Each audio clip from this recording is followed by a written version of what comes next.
अरे केतना हो गईले पार तोर दीदी के हच्छा पारा भाता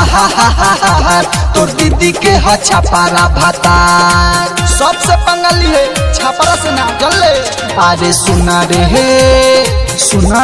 आहारा के साथ तोर दीदी के हच्छा पारा भाता तोर दीदी के हच्छा पारा भाता सुने में तो मजे आवत। केतना हो गईले पार तोर दीदी के हच्छा पारा भाता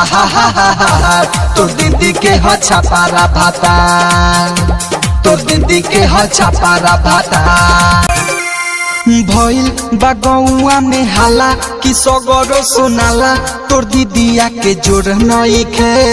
बावे गजब के जवानी हाँ केहू से ना मानी कि छपारा के तोर नइखे और सुन बड़े तेरा बहिनिया के रे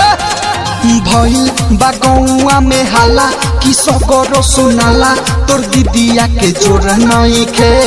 बावे गजब के जवानी दोसारा से ना मानी कि छपारा के तोर नइखे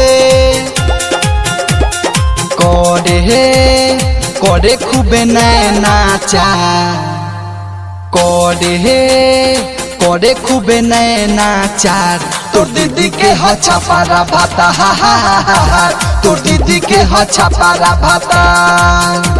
तोर दीदी के हच्छा पारा भाता गइल बा बिगड़ल जबाना तोरा काहे ना बुझाला तोर दीदिया के लुटले जाई धरी ना कवनो रे पाजा ना लिही कोनो माजा तोर दीदिया जे झूठ हो जाई छपरहिया बीड़ी सटम मत करिए सुन रे हो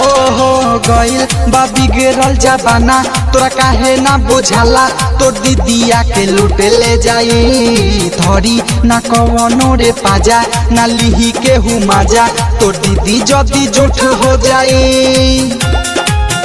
अरे बिकी दीपक ऋतिक दिहले तार बिकी दीपक ऋतिक दिहले तार तोर दीदी के हच्छा पारा भाता तोर दीदी के हच्छा पारा भाता तोर दीदी के हच्छा पारा भाता।